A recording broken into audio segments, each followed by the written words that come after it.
बिस्मिल्लाहिर्रहमानिर्रहीम, अस्सलाम वालेकुम। Welcome back to M science. आज की इस वीडियो में हम लोग क्लेब्सिला न्यूमोनियाई को डिस्कस करेंगे। बेसिकली ये फैमिली एंटेरोबैक्टर जो है उसका एक बैक्टीरिया है। उस हमने फैमिली एंटेरोबैक्टर को शुरू किया हुआ था, उसका ये तकरीबन चौथा या पांचवा बैक्टीरिया बनता है। इसको आज हमने डिस्कस करना है। आपने इस लेक्चर को पूरी तवज्जो से सुनना है। उससे पहले अगर आपने अभी तक एम साइंस को सब्सक्राइब नहीं किया तो लाजमी से यहाँ पे क्लिक करके सब्सक्राइब कर लें और साथ बेल आइकन को दबा दें ताकि आपको नई आने वाली वीडियो की अपडेट मिलती रहे। तो चलिए क्लेब्सिला न्यूमोनियाई को शुरू करते हैं। ये क्या चीज़ है? सबसे पहले अगर हम देखें, क्लेब्सिला जो न्यूमोनियाई है ये ग्राम नेगेटिव रॉड है जो कि रिलेटेड टू एंटाइक ट्रैक। अब ये बेसिकली डिजीज़ तो एंटाइक ट्रैक से बाहर ही करवाता है, लेकिन ये रिलेटेड है एंटाइक ट्रैक से क्योंकि इसका हैबिटेट जो है वो एंटाइक ट्रैक एक होता है। और भी हैबिटेट होते हैं, वो भी हम आगे चल के देखेंगे।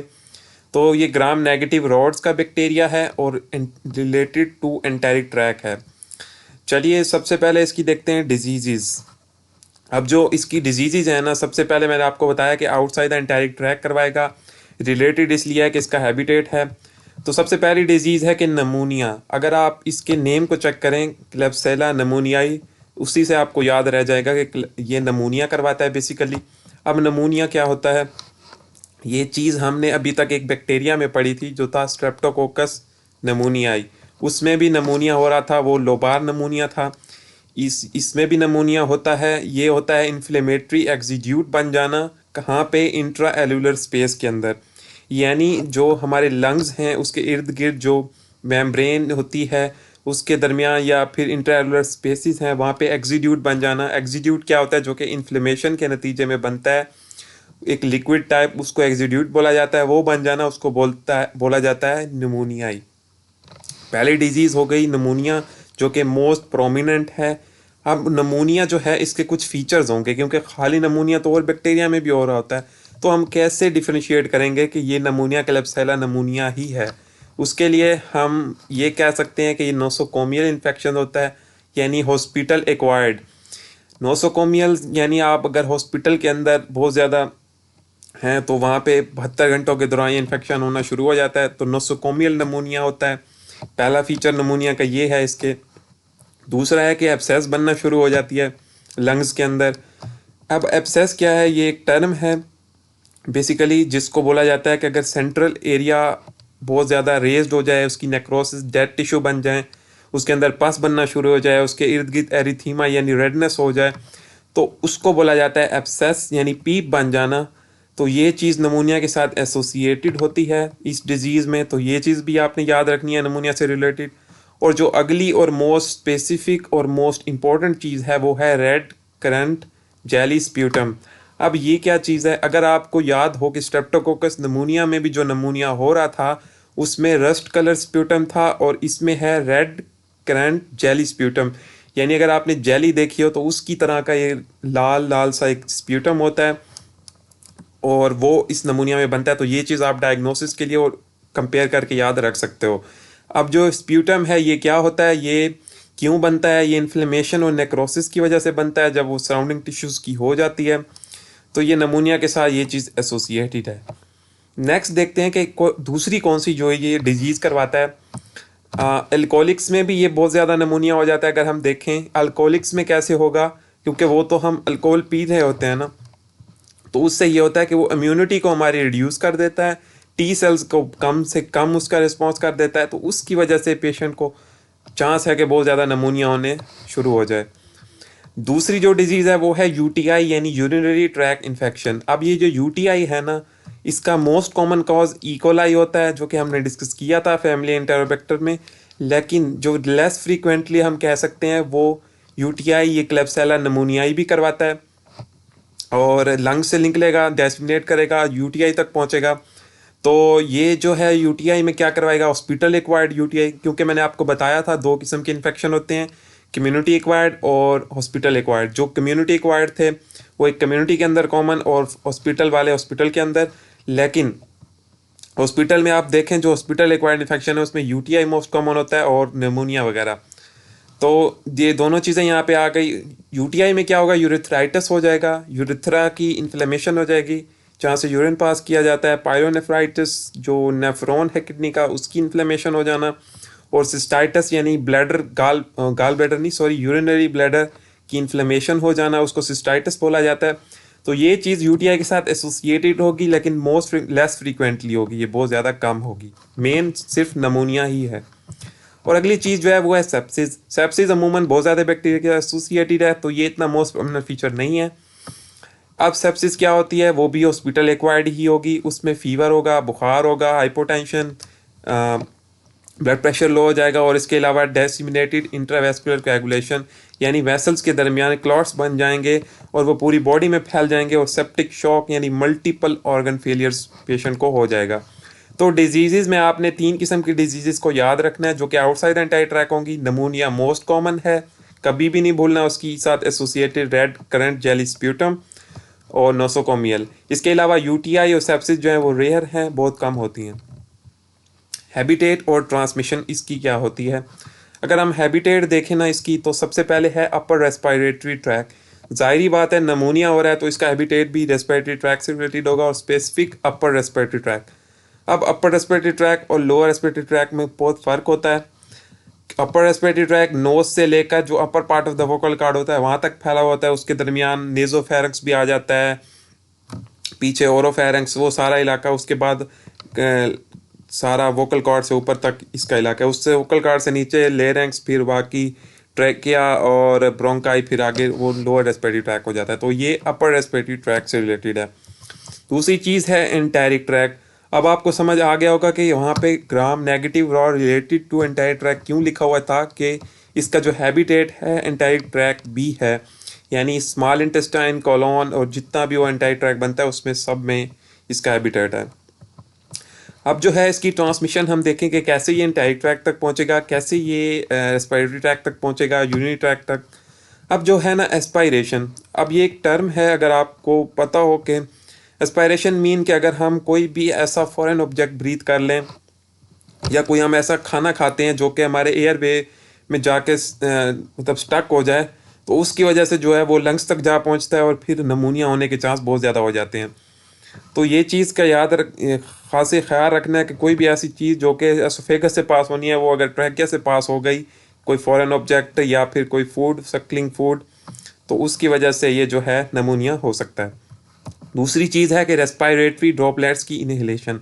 अब रेस्पिरेटरी ड्रॉपलेट्स क्या थे, हमने डिस्कस किया था कि रेस्पिरेशन के दौरान हम जब एक्सहेल करते हैं यानी सांस को बाहर निकालते हैं, तो तब कुछ पार्टिकल्स निकलते हैं, कुछ पार्टिकल छोटे छोटे, उनकी इनहेलेशन से ये नमूनिया हो जाता है। ये बेसिकली वायरोलॉजी में भी बहुत कॉमन है, रेस्पिरेटरी ड्रॉपलेट्स, कोरोना वायरस में भी यही चीज़ है। और नेक्स्ट चलते हैं कि नोसोकोमियल यानी हॉस्पिटल एक्वायर्ड हमने देखा, वहाँ पे इसकी ट्रांसमिशन बहुत ज़्यादा है। अल्कोहलिक्स में बहुत ज़्यादा इसकी ट्रांसमिशन है। और अगर हम ये तो हो गए क्या कहते हैं नमूनिया से रिलेटेड, और अगर यूटीआई से रिलेटेड हम देखें तो वहाँ पे ascending spread of faecal flora. Faecal flora अगर असेंडिंग यानी ऊपर की तरफ स्प्रेड करे तो वहाँ से भी यूटीआई की तरफ फिर वो चला जाता है और यूटीआई आसानी के साथ ट्रांसमिट हो जाता है। तो आपने नमूनिया से रिलेटेड ट्रांसमिशन और यूटीआई से रिलेटेड ट्रांसमिशन को याद रखना है। नेक्स्ट चलते हैं कि इसकी ट्रांसमिशन क्या, पैथोजेनेसिस क्या होती है।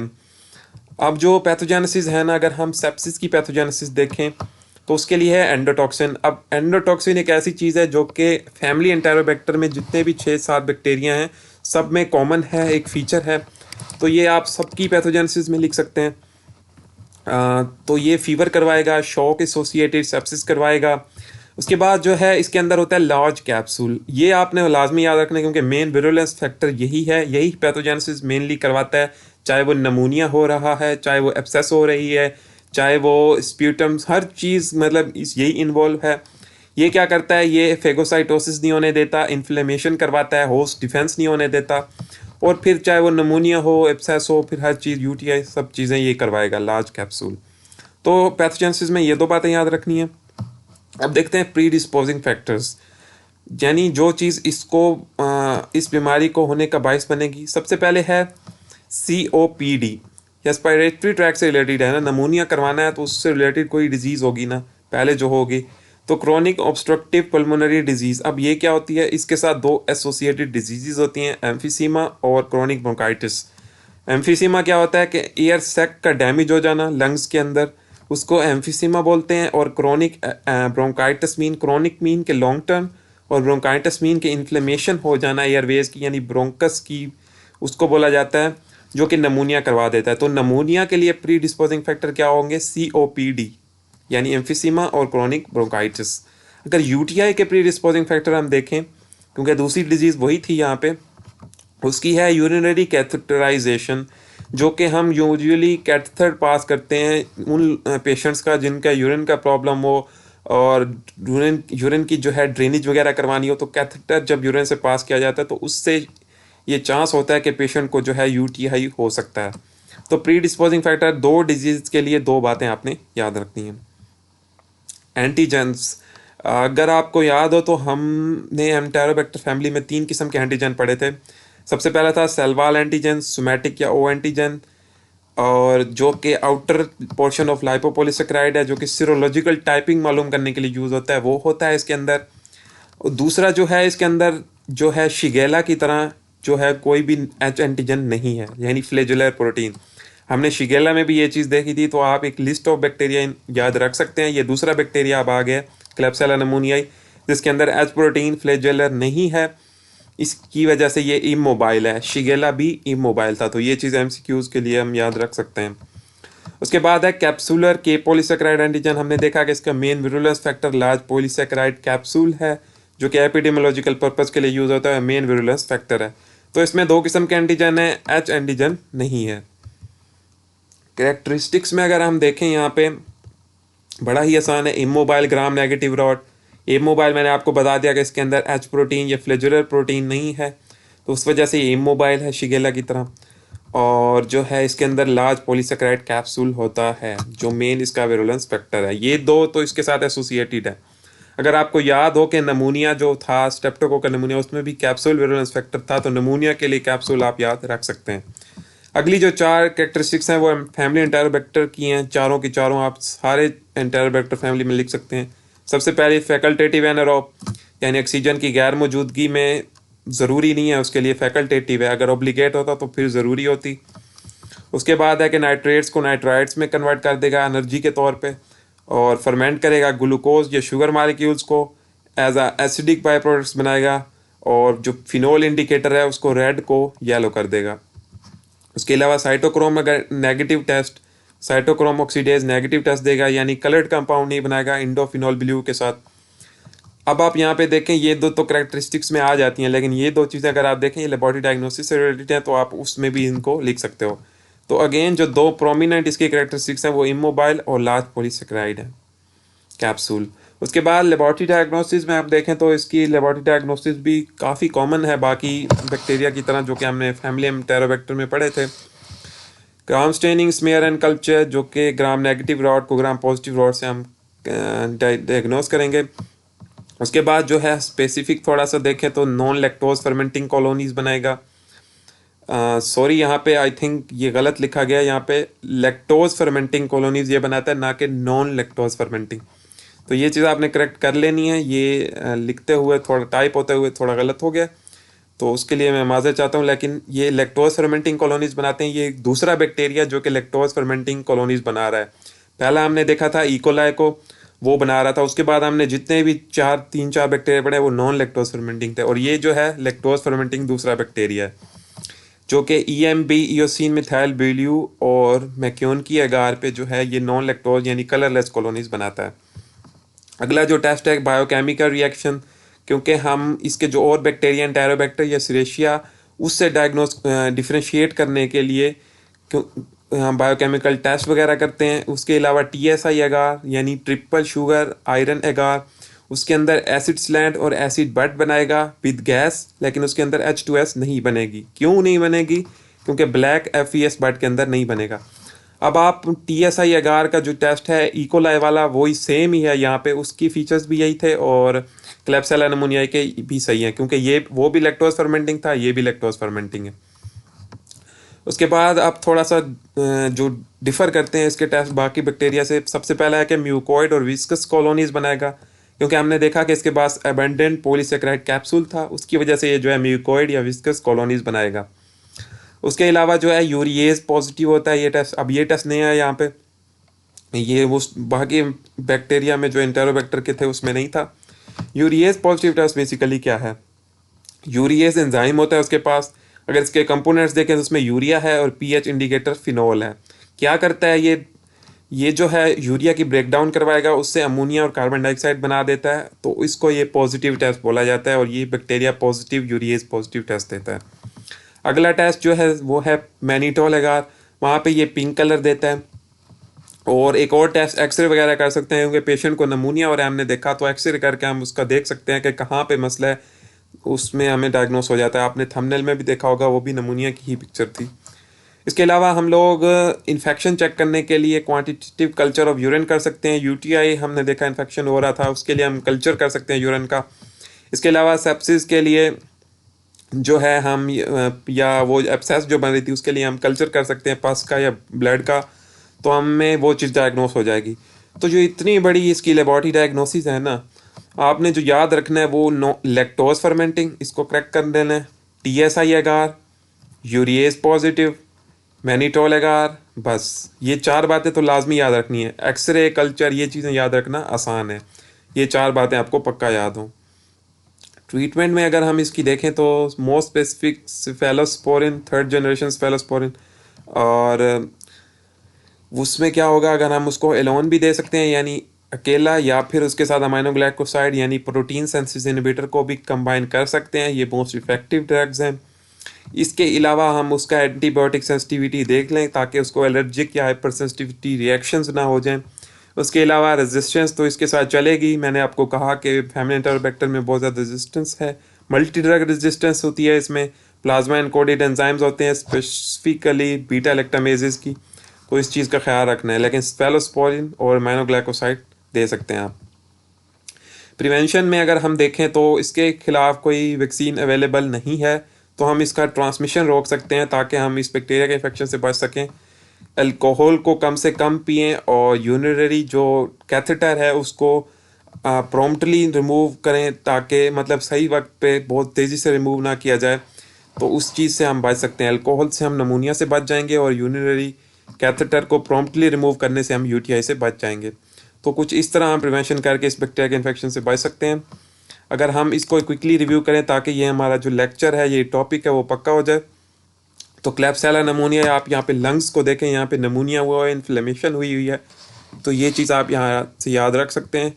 क्लैब्सिला नमूनियाई क्या है? ग्राम नेगेटिव रॉड है और रिलेटेड टू एंटाइरिक ट्रैक, क्योंकि हैबिटेट इसका एंटाइरिक ट्रैक था। डिजीज़ जो है ये आउटसाइड एंटाइरिक ट्रैक ही करवाएगा, नमूनिया करवाएगा। लेकिन नमूनिया अगर हम कैसे डिफ्रेंशिएट करेंगे कि वो नोसोकोमियल होगा, उसके अंदर पस एब्सेस होगी और red currant jelly sputum most specific याद रखना है। अल्कोहलिक्स में भी ये कॉमन होगा, नमूनिया के ये फीचर होंगे। उसके बाद हमने देखा कि यूटीआई का तो करवाएगा लेकिन वो मोस्ट प्रोमिनेंट नहीं है। सेप्सिस भी करवाएगा, वो भी इतनी प्रोमिनेंट नहीं है, तो मेन प्रोमिनेंट नमूनिया और उसके साथ red colour jelly sputum.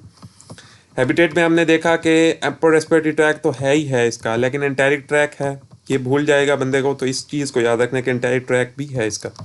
Transmission में इसकी कैसे होगी? कि एस्पायरेशन से होगी, रेस्पिरेटरी ड्रॉपलेट से होगी, नोसोकोमियल और एल्कोहलिक्स। ये तो हो गया नमूनिया के लिए। और यूटीआई के लिए जो होगी ascending spread of fecal flora. Pathogenesis में हमने देखा कि एंडोटॉक्सिन जो है वो सेप्सिस करवाएगा और मेन विरुलेंस जो बाकी सारी डिजीज़ हैं वो लार्ज कैप्सूल करवाएगा। और अगर प्री डिस्पोजिंग फैक्टर देखें दोनों डिजीज़ के, तो जो है नमूनिया के लिए सीओपीडी, एम्फिसीमा, क्रोनिक ब्रोंकाइटिस, और जो है यूटीआई के लिए है कैथेटराइजेशन। एंटीजन इसमें 2 किस्म के होते हैं, cell wall antigen, O antigen, और जो है कैप्सूलर एंटीजन। लेकिन एच एंटीजन नहीं है क्योंकि ये इमोबाइल है। कैरेक्टरिस्टिक्स में हमने देखा कि इमोबाइल और लार्ज कैप्सूल इसकी मेन कैरेक्टरिस्टिक्स हैं, बाकी चारों सेम हैं। एंटेरोबैक्टर की तरह फैकल्टेटिव हो गई, नाइट्रेट्स टू नाइट्राइट्स हो गई, फर्मेंट ग्लूकोज हो गई, और साइटोक्रोम ऑक्सीडेज नेगेटिव हो गई। लेबॉरेटरी डायग्नोसिस में देखा कि ग्राम स्टेनिंग तो कॉमन है, नॉन ये लैक्टोज फर्मेंटिंग है, ये करेक्ट कर लिया हमने। इसके अलावा बायोकेमिकल रिएक्शन टीएसआई अगार इसका इकोलाइक वाला है सारे फीचर्स। और जो स्पेसिफिक हो गए म्यूकोइड कॉलोनीज होती हैं इसमें, यूरिएज पॉजिटिव है, ये पिंक मैनीटोल अगार है, एक्सरे कर सकते हैं हम इसका, क्वांटिटेटिव कल्चर कर सकते हैं यूरिन का, और ब्लड और पास का कल्चर भी कर सकते हैं। तो इस सब में क्या याद रखना है? लैक्टोज फर्मेंटिंग, टीएसआई अगार, यूरिएज पॉजिटिव और पिंक मेंटोलेगा। नेक्स्ट ट्रीटमेंट में हमने देखा कि इसके लिए स्फेलोस्पोरिन या प्लस माइनोग्लाइकोसाइड दे सकते हैं। एंटीबायोटिक सेंसिटिविटी लाजमी चेक करें और रेजिस्टेंस का खास ख्याल रखें। प्रिवेंशन में हमने देखा कि वैक्सीन अवेलेबल नहीं है तो ट्रांसमिशन को रोकेंगे। नमूनिया के लिए अल्कोहल को कम से कम ड्रिंक किया जाए, एस्पायरेशन से बचा जाए, यूरिनरी कैथेटर को प्रॉम्प्टली रिमूव करके यूटीआई से भी बच सकते हैं। तो यहाँ पे हुआ ये लेक्चर ख़त्म। आई होप कि आपको ये लेक्चर आसानी से क्लियर हो गया होगा। फिर भी अगर आपका कोई क्वेश्चन है तो आप कमेंट सेक्शन में पूछ सकते हैं, कोई सजेशन है तो दे सकते हैं। और इसके अलावा अगर आपने अभी तक एम साइंस को सब्सक्राइब नहीं किया तो सब्सक्राइब करके जाएं और साथ बेल आइकन को दबा के जाएं, क्योंकि इसके बाद जो नेक्स्ट बैक्टीरिया आने वाले हैं बहुत ही ज़्यादा इंटरेस्टिंग हैं और आप उसकी वीडियोस को मिस ना कर सकें। इसके अलावा आप प्लेलिस्ट में जाके बाकी बैक्टीरिया की वीडियोस को भी देख सकते हैं। यहाँ पे आपको प्लेलिस्ट मिल जाएगी पिछले बैक्टीरिया की जो अभी तक डिस्कस हो चुके हैं। और अगर आपका सोशल मीडिया को ज्वाइन करना है तो आपको इस वीडियो के डिस्क्रिप्शन में अकाउंट्स के लिंक्स मिल जाएंगे, आपने वहाँ जाके भी फॉलो कर लेना है, वहाँ भी आपको अच्छी अच्छी इन्फॉर्मेशन मिल जाएगी। तो बस यहाँ पे लेक्चर हुआ ख़त्म। मिलते हैं नेक्स्ट बैक्टीरिया की वीडियो में, तब तक के लिए खुदा हाफिज़।